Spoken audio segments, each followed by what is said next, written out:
Okay, we're on Proverbs chapter 16. Proverbs 16, we're studying the subject of violence, contention, strife, that kind of thing in the book of Proverbs. Now, we've already said this, but it's good to say again at the beginning by way of introduction that in the book of Proverbs we have Solomon taking the law of God and applying it to everyday situations. Well, if God doesn't want you to do violence to your neighbor, and if he doesn't want you to have contention among the brethren, you know, this is in the book of Proverbs, Psalms, excuse me. If this is not good, then how do we deal with that on a regular basis in situations that arise in our life? And what Solomon has derived from this, what we've already seen, of course, we're jumping around. This isn't from chapters 10 through chapter 29 of Proverbs, are individual, mostly one-verse, one-liner Proverbs, you know. So we're jumping around to follow this theme, but we've seen, as we've followed the theme, that there are many Proverbs here that deal with the problems with contention, the problems with strife, the difficulties, the results, the consequences. We see Proverbs that equate violence and strife with sin and equate making peace with righteousness and wisdom and all of that kind of thing. Now we're going to get to the times when violence is necessary. That's a separate issue. Not really a separate issue, but it's not what we're trying to deal with today. Today, because of the dangers, because of the wisdom that is in peace and the danger of strife and contention, we're going through the many verses that deal with contention and how to avoid it. Just a very practical advice. We've seen Proverbs 13:10, only by pride cometh contention, but with the well-advised is wisdom. So pride, there's a problem. There's the root cause of the contention. You can root that out, then you can root out the contention. There we go. Simple enough, right? If only it were that simple. But at least we have a clear target in mind. It's ourselves. We're the problem, right? Our own pride. Proverbs 15:1, a soft answer turneth away wrath, but grievous words stir up anger. And then Proverbs 15:18, a wrathful man stirreth up strife, but he that is slow to anger appeaseth strife. Now we're on Proverbs 16, and we'll begin in verse 7, which says, when a man's ways please the Lord, he maketh even his enemies to be at peace with him. When a man's ways please the Lord, he maketh even his enemies to be at peace with him. Now this is an interesting statement, and it gives us a good case study on the Proverbs, because sometimes Proverbs can be taken out of the context of the book of Proverbs and used as if they are promises, things that will always happen. If you're pleasing to God, you won't have any enemies. They'll all be at peace with you. And if you have any enemies, that means you've done something wrong. You know, you're not pleasing to God. That is obviously not the context of the book of Proverbs. The book of Proverbs is taking wisdom and applying it to situations and saying, this is what we should expect if God is who he says he is, and if he wants what he says he wants. Right? So here we have a proverb that says that when a man's ways please the Lord, he maketh even his enemies to be at peace with him. There's a little bit of question, who's the he making his enemies to be at peace with him? Is this the person whose ways are pleasing the Lord, who's going after and trying to make peace with his enemies? Or is this the Lord who's making the enemies at peace with the person whose ways are pleasing the Lord? And I don't think we need to have an answer to that. I think it's probably both. The implication, of course, is that the Lord causes the peace. The Lord is the one causing the peace. But we have, when a man's ways please the Lord, he maketh even his enemies to be at peace with him, which suggests that if we are trying to be pleasing to the Lord, we should seek to have peace with our enemies. We should be the ones trying to make peace in this fight, right? When we're in that contention, when we're in that warfare, we should be the ones trying to make peace. Blessed are the peacemakers was one of the things that Jesus said in the Sermon on the Mount, right? It should be the desire of those who desire to please God to make peace, and God is going to help you in that endeavor. That's not a guarantee that we will always be successful, but it should be our heart, right, to make peace. There's a couple examples of this that you can find throughout the Bible, but probably the chief example is Solomon, right? Solomon could have asked for many, many things. When he became king, God actually appeared to Solomon in a dream and said, hey, look, I'll give you whatever you want. Ask me for anything. He could have asked for peace. He could have asked for money. He could have asked for fame. He could have asked for anything. Weapons, He asked for wisdom. And he said, Lord, I just need wisdom on how to lead this people. This is a huge number of people. They're your people. And I don't think I'm smart enough to figure it out. I need wisdom. And God said, okay, good. Since you asked for wisdom, I'm going to give you wisdom. And through wisdom, I'm going to give you peace. And I'm going to give you prosperity. I'm going to give you all the other things. Didn't Solomon see the results of his ways pleasing God, and his kingdom had peace as a result? So there's a good case study. What are some other thoughts that come to your mind as you think about this proverb? The other passage that came to mind when we're instructed to always be ready with an answer with meekness and fear, so that you can silence the words from the aggressor. I'm miscomputing the words, the exact words, but that's the idea that also comes to mind. So when your ways are pleasing to the Lord, it's that aspect of He's orchestrating things, and it's difficult for your enemies to continue harping on you. When you give them an answer you need. That's a great thought too. To put to silence the words of those who are coming against you. Your goal then is obviously, we want to serve the Lord, we want to glorify Him, all those things. But boy, if we can also have peace with those who are the aggressors, that's a great goal to have. That's a pleasing to God purpose and goal. Yeah. Anyone else? Seems like nobody's listening to this because there's been war ever since man's been on earth. That's true. That's very true. So maybe we can figure it out here. Well, this is talking about a man's ways. When a man's ways please the Lord, he makes his enemies. I'm sure this is applicable in a kingdom sense. Solomon is living in a time when he's witnessing it in the national sense, right? But I think it's more specifically, look, you as an individual, right, when you please the Lord, you should be seeking peace with your personal enemies, those who are out to get you, instead of, what's the alternative, right? Revenge. What does revenge do? Well, it extends the war. It extends the hostilities, right?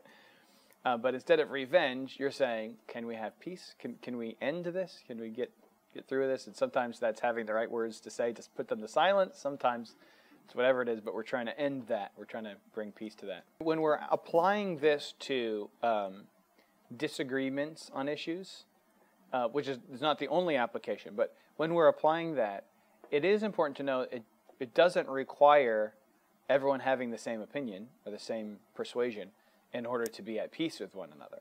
Our church is a good example of that, by the way. We all have different thoughts and ideas. That's good. We come together, we pool our ideas, and all together we serve the Lord. And we can be at peace with one another even without agreeing necessarily about everything. And it's interesting too that we've noted this in the past in this study of Proverbs, but that is essentially a phrase that means when a man is wise, when a man's ways please the Lord. Solomon has gone at length in the first 9 chapters of this to preach a sermon to us about how wisdom is ultimately pleasing God. Because He's your creator, He made you for a reason, and you have to answer to Him someday, so pleasing Him is obviously the thing the goal of your life. Proverbs 17 then, we'll go to Proverbs 17 next, verse 14. If you have my Bible, you don't even have to flip a page. It's right there on the other side. Stirring up strife. Page 642. 843, yeah. Yeah, 622. Okay. here's what it says. The beginning of strife is as one letteth out water. Therefore, leave off contention before it be meddled with. Interesting wording. I'll give a few hints here before we start giving our thoughts. I saw one person put it this way. The beginning of strife is as when someone opens a dam or breaks open a dam. How do you put the water back? Right? What's done is done. You might be able to rebuild the dam, but the water that's gone is gone. You know, how are you going to put the water back? Therefore, leave off contention. And that phrase, before it be meddled with, is a little bit strange in the Old English, but it essentially means before strife begins. Before the contention breaks out, leave off contention. So before it gets bad, you see contention coming, get away from it. Get away from it, because once it starts, you could make peace, but there's no one doing the problems, what's been done during the contention. Now, I hope we can all, it would make me feel better if we can all identify with this, because isn't that just, you say the thing that you know 5 minutes later you're going to wish you hadn't said it, and you said it, and then you're like, oh, I can't unsay that thing. And now you're begging for forgiveness.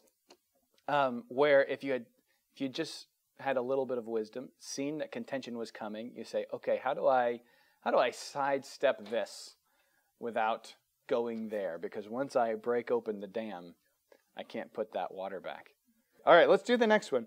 We're making progress. Chapter 19, verse 11.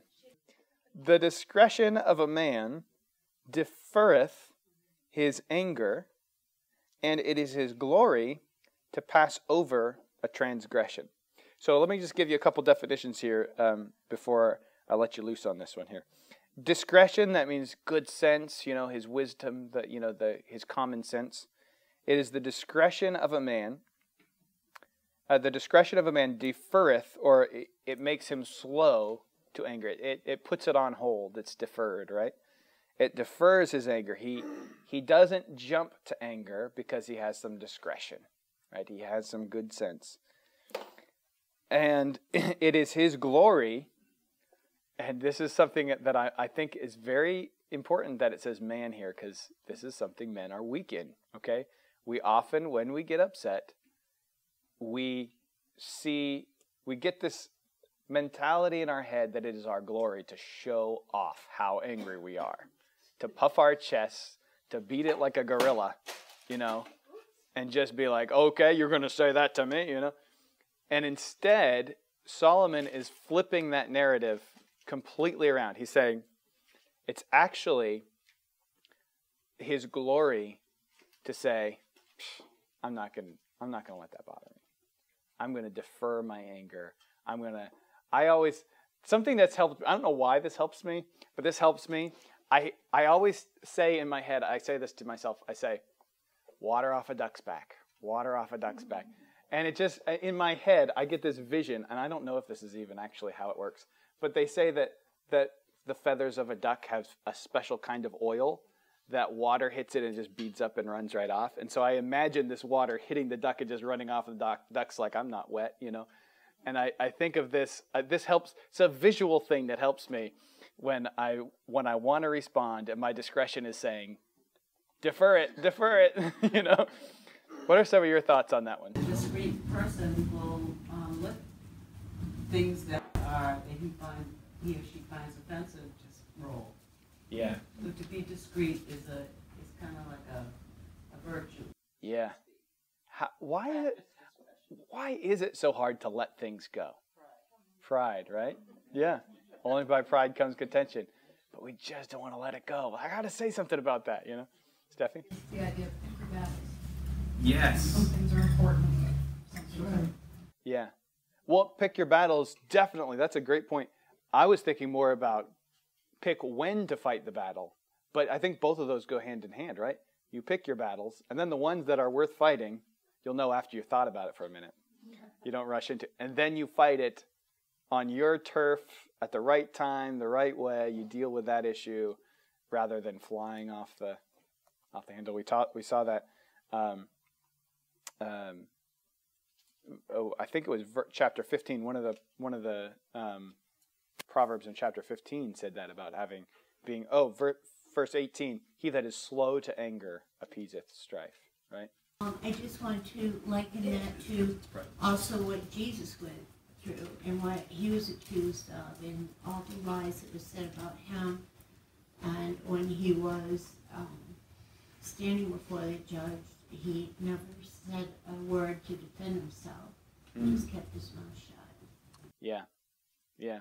Now, there's a little bit more to that, of course, with Jesus, because he was there to die on the cross.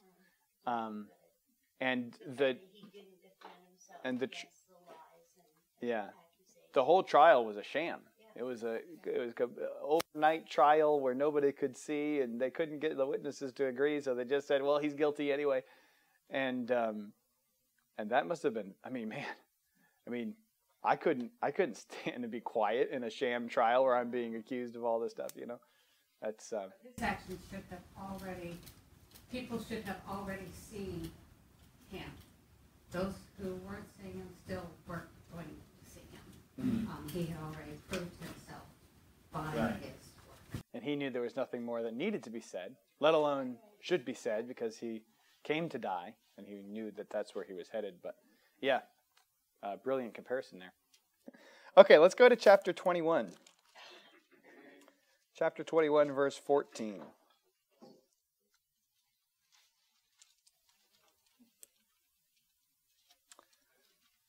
This one's interesting. It says, "A gift in secret pacifieth anger, and a reward in the bosom," or another way to translate that, in the bosom, behind the back.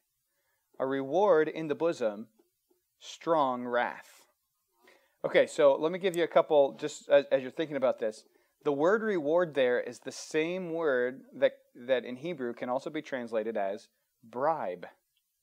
A gift in secret pacifieth anger, and a bribe or reward behind the back, a secret gift can pacify strong wrath. All right, pacify would go to both phrases there, right? So, I think it's wise that I'm not sure what the word bribe meant to the people in the 1600s, but I think it's wise that the King James translation doesn't use the word bribe there, because at least it helps us, because we would think very negatively when we think of a bribe, because when we think bribes, we think someone's in power and they're going to give me special treatment that they're not going to give everyone else that they're in power over because I've bribed them. That would obviously be wrong, right? That's not what this is talking about. This is saying you and a person are enemies with one another. And you're going to secretly, not publicly, I'll say why I think that is in a minute. Secretly, not publicly, go and be kind to them. Give them a gift. Give them something behind the back where no one else sees it. Now, just give you an example of this. This might sound a little odd, right? Why wouldn't I do it publicly? But imagine this. Imagine that not me. My daughter made a batch of cookies. And not me, because you wouldn't want to eat those. And I came over to your house at Christmas time and said, "Look, I got Christmas cookies," and I gave you a plate of cookies. You'd probably think, "Well, that was really nice. I think very highly of him for doing that. That was just a really kind thing to do." Until you eat them, and if I made them, if Elise made them, that'd be fine. But now imagine the same scenario, only I bring a camera crew with me.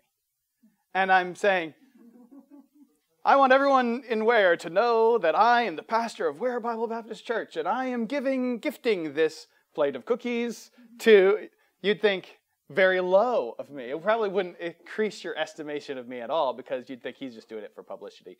He's just giving a gift so that everyone sees him as the good guy in this battle that we're having, so that he can get a leg up on me in the battle. But if you go to your enemy privately, where you get no glory from it, and are kind to that person, Kind of like the Good Samaritan, right?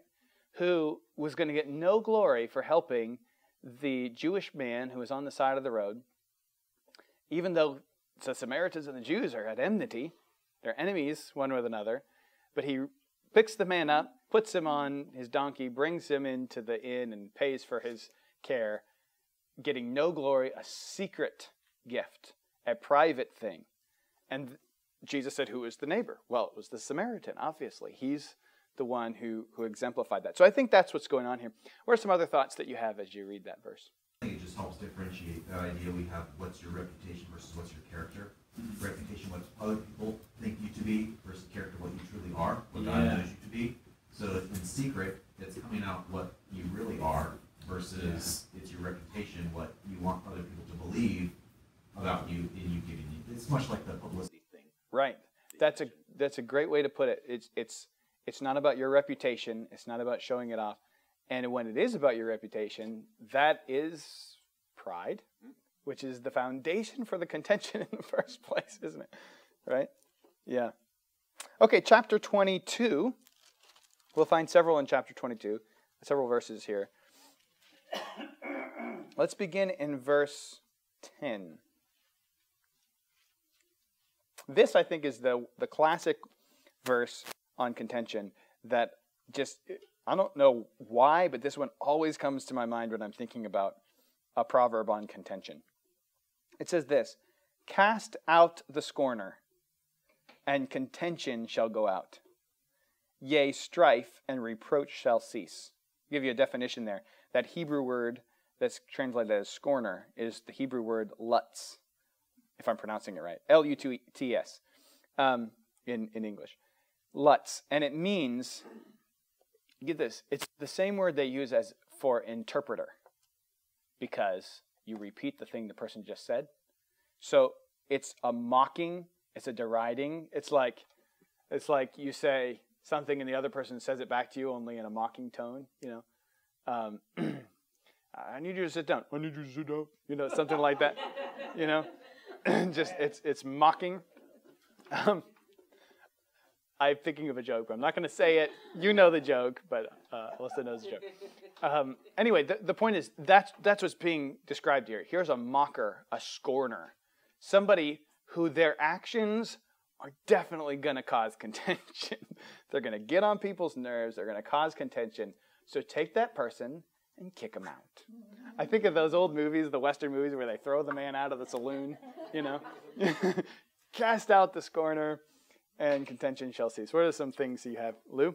When you first read it, before you gave the definition, I was thinking that it's the root of the problem, the root of the contention. So not necessarily a person, but something that caused the issue to begin with. That seems very applicable. I think that could certainly apply. You could apply it in that way. Yeah.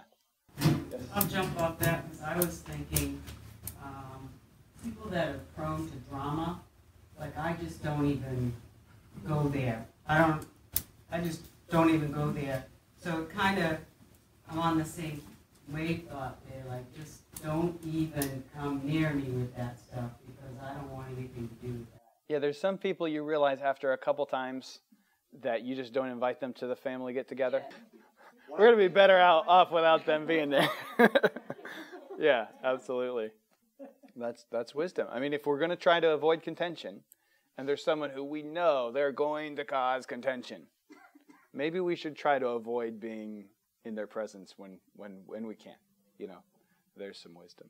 Anyone else? Yeah, Rob? So the cast out of scorner is like, sure, I guess literally it's like get them out, right? As soon as you remove that, then it's gone. I understand that, but we're probably not going to do the whole throw them out of the saloon idea. But if I had to look at myself, okay, well, number one, don't be a scorner.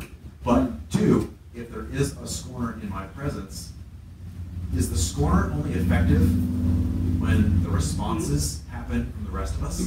So in other words, can we make that scorn stop by our actions pleasing the Lord and making our enemies be at peace with us? So maybe cast out the words of the scorner that are in your mind. Just cast them away.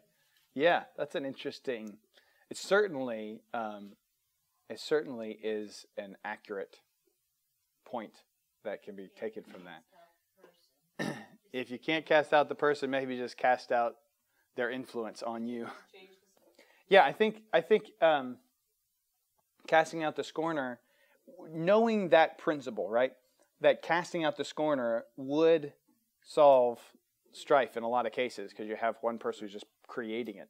Not always. Sometimes sometimes it takes two to tango. Okay, but casting out the scorner can solve the strife. Obviously, if we can avoid having the scorner, there's the solution. But it reminds me, even as Rob was saying, it reminds me of Jesus' words in the Sermon on the Mount. And you'll be surprised how many times the Proverbs will remind you of the Sermon on the Mount. They go hand in hand. But Jesus said, if thine eye offend you, pluck it out. You know, if your hand offends you, chop it off. And by that, Jesus says, if only it was that simple. If only it was that simple. If only you could just chop off your hand and then you wouldn't, you could never sin again. If only lust were solved by just taking out your eyes. That would be so simple. Then you just never sin again. But it's not that simple. And I think there's a very similar wording here. If only you could just cast out the scorner. So, yeah, cast him out when you can. But when you can't, understand that this is on him. And you don't participate in that. Don't be the scorner. Stay away from the scorner. Don't let him affect you. All of those things, I think, are the right solution. There's two more verses in this chapter. We'll close with these two. Verse 24 and 25 of chapter 22. These are this is one of those examples where we actually have one proverb spread into two verses in Proverbs. Verse 24, make no friendship with an angry man, and with a furious man thou shalt not go, lest thou learn his ways and get a snare to thy soul. I don't really think we need any definitions here. What are your thoughts as you're reading that passage? Proverbs 1. My son, if sinners entice thee, consent thou not. Right? Don't run with them, don't go with them. Yeah. With an angry man, don't be a friend of his. Meaning, as much as you're able to choose the people that are around you, don't choose the ones that are quick to anger. Okay, I thought we were friends, but now I'm seeing that you have an anger problem. We're gonna get some distance between us, lest I learn your ways. It is easy to learn anger. I mean, if you don't already know it, it's easy to pick it up from being around somebody who's always angry. There's certain people, and there's several. Podcasts are so big today, and there's some podcasts that you'll listen to, and some of them will good information, but then you just realize this guy is just angry all the time, and he's flies off the handle about it, and I'm just thinking, I don't really want that to rub off on me. I might listen to that podcast once a year, but I'm not going to listen to that guy all the time because I don't want that to be the type of influence I have. And it's very easy. Pride is a very contagious thing. The more we are around people who are quickly angry, it's a result of their pride, and that can very easily rub off on us. So we don't want to learn those ways. If you're not the angry man, then you certainly don't want to become one. Lest thou learn his ways and get a snare to thy soul. Well, we already know about that because we understand the consequences of this contention, right? It's going to do, not only it's going to, of course, displease God, which is the worst problem with contention, but it's also going to be bad for us in like a host of different ways. It's going to cause problems within our family. It's going to cause problems within our relationships. It's going to cause problems in our church. There wasn't a church back then, but you understand. I mean, it's all the way through, and that's who we become when we make friends with that man. Anything else? I don't know where this comes from, but it's a saying's going to blow my mind right now. It's better to be thought stupid and say nothing than to speak up and Remove all doubt. Remove all doubt. Yeah. Yeah. Yeah. There is a proverb about that, actually. Even a fool is counted wise when he holdeth his peace. You're absolutely right. That's a good way to put it. All right, let's close there, and we'll pick up from here next time. Father, help us not to be the angry man here listed. Lord, if contention comes our way, if violence comes our way, help us to have wisdom in dealing with it in a manner that pleases you. But may we not be the scorner. May we not be the person who is producing this. May we not be the people quick to anger. Help us to see contention coming, avoid that dam breaking, and find the wisdom that you've placed in this book of Proverbs for us to find and to apply to our everyday life.